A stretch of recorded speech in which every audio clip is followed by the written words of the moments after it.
guys, welcome back to my channel. I am Des Roulette and it is finally time for the Quarantine Stream Volume 2 Hulu edition. The reason it took me so long to make this video is because the list was astronomical. I think I generally tend to prefer Netflix, but I feel like Hulu has way more stuff on it. Also, I like weird.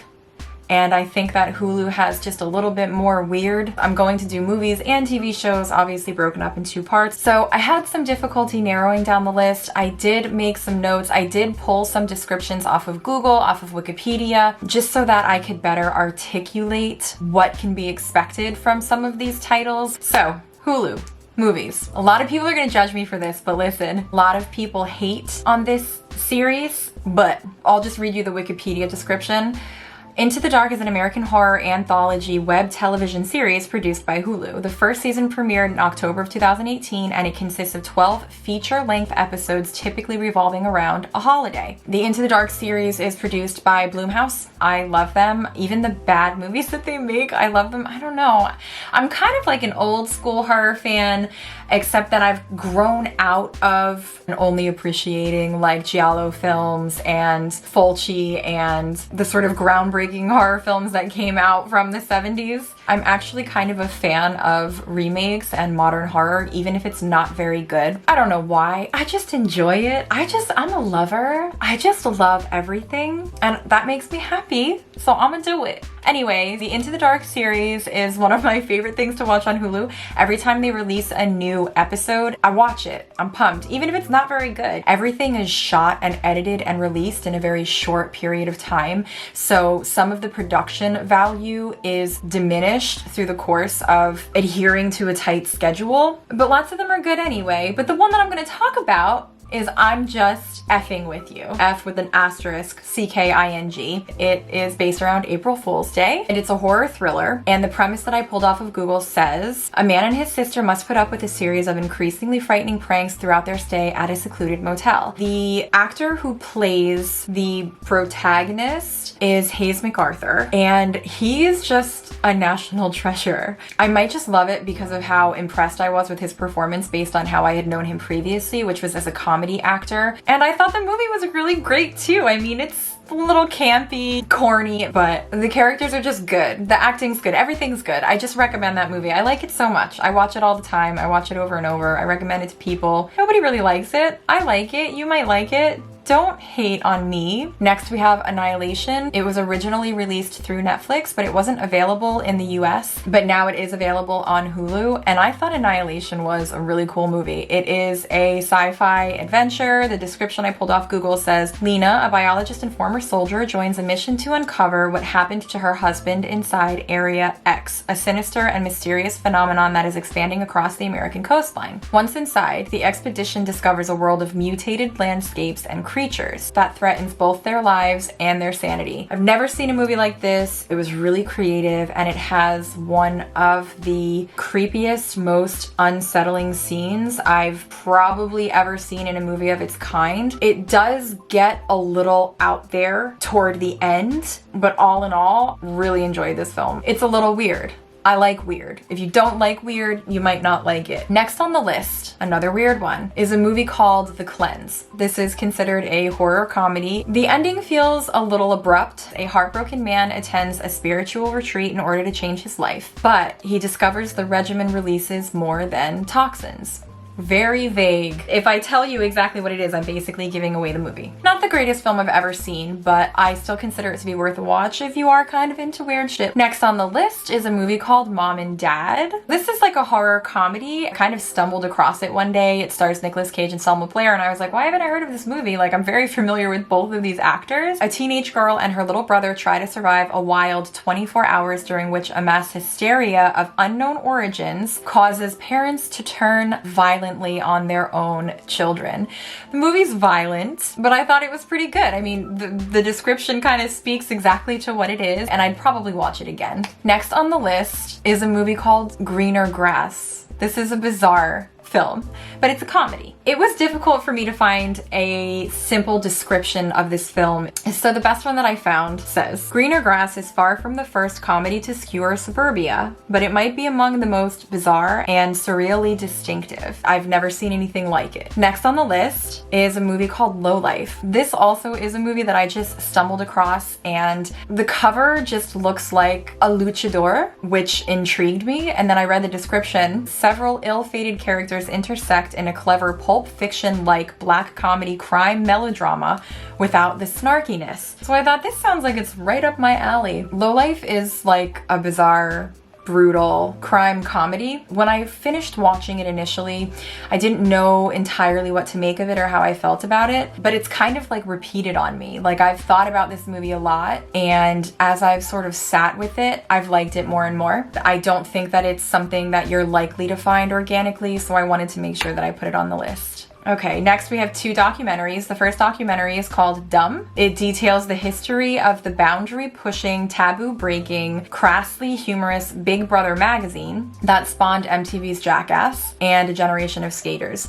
So you don't have to be into skating. I think documentaries are almost always interesting regardless of subject matter. I do happen to be interested in Big Brother magazine and Jackass, and I was really into CKY when I was like in middle school. So it's really interesting actually to kind of watch the development of this generation of people who sort of created this era of turning like self-abuse into slapstick comedy, and there are a lot of interviews with people that you'll recognize, and the documentary is very well done. The next documentary is called Fyre Fraud. Multiple platforms created documentaries around the Fyre Festival, but I think that the Hulu documentary is the best one. Fyre Festival was the defining scam of the millennial generation, at the nexus of social media influence, late-stage capitalism, and morality in the post-truth era. Marketing for the 2017 music event went viral with the help of rapper Ja Rule, Instagram stars and models, but it turned epic fail after stranding thousands in the Bahamas. Featuring an exclusive interview with Billy McFarland, the convicted con man behind the festival, Fyre Fraud is a true crime comedy bolstered by a cast of whistleblowers, victims, and insiders going beyond the spectacle to uncover the power of FOMO and an ecosystem of enablers driven by profit and a lack of accountability in the digital age. So once you start watching the documentary, you will immediately recognize what the Fyre Festival was. The whole story is kind of unbelievable. And then just a couple of more well-known films that I wanted to mention that are available on Hulu now is Cabin in the Woods, Earth Girls Are Easy, and Heathers. There were obviously a lot of other movies, but like I said, I want to make this kind of quick and my list is a little ridiculous. So we're gonna move on to TV. My first recommendation for TV is Scream Queens.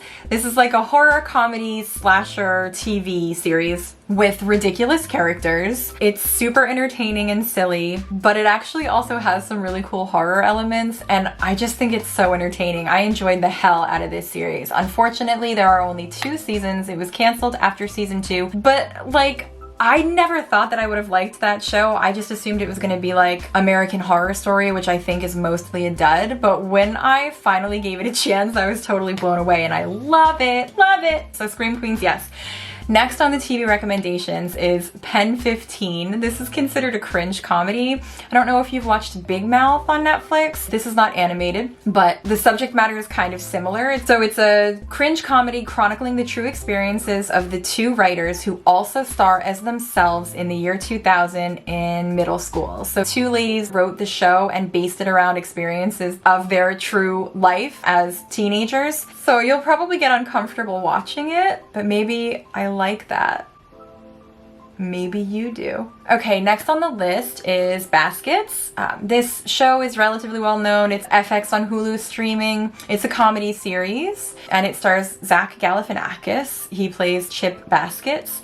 Chip Baskets has always dreamed of being a classically trained clown. After flunking out of French clown college, probably due to his inability to understand French, he returns home to Bakersfield, California, where he moves in with his mother, bickers with his twin brother, longs for his sophisticated Parisian ex-wife, and continues to pursue his professional clowning dream with the assistance of his friend slash assistant slash insurance adjuster, Martha. I think this show is hilarious and I've really enjoyed watching it. Next is Angie Tribeca. So this series is produced by Steve Carell and it stars Rashida Jones and Hayes MacArthur, as I mentioned earlier. there. And it's a police procedural that plays out like a small screen version of The Naked Gun. It's really silly and over the top, but it has some of the best pun jokes that I've ever seen. It is very Steve Carell silly. Like, the fact that he was the executive producer is no surprise to me at all. I wouldn't compare it to The Office. The Office even was far more serious, I think, than Angie Tribeca. But if you want something that's just really silly and mindless and that's gonna make you laugh, absolutely watch Angie Tribeca. I feel like this series was so underrated. I thought it was so good and I love it. Okay, next on the list is Fargo. It's a black comedy crime drama anthology inspired by the film. It's not the same as the movie, it's not the same story, but it has similarities and it's great. I really enjoyed Fargo. There are multiple seasons. Each season is a different story, and I thought all of them were almost equally as good. Next on the list is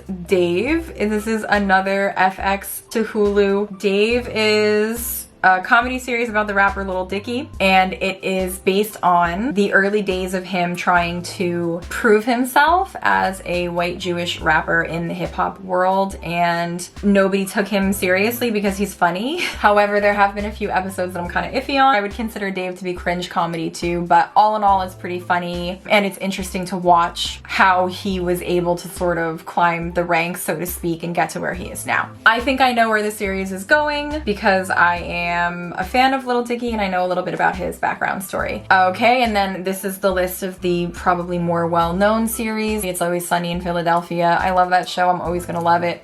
LetterKenny is hilarious. Castle Rock, Brooklyn Nine-Nine, The Mindy Project, 30 Rock, Preacher, Adventure Time, Lost, The Strain, Community, and Daria. So that's it, that's all. I'm going to include all of these titles in the description box down below. And if you want to give me shit about my choices, you may do so in the comments and I will respond to each and every one of you because I am diplomatic and I'm non-judgmental. So thank you for watching, and I will be back again with another quarantine stream playlist, except from Amazon Prime. So thank you for watching and I'll see you next time. Bye!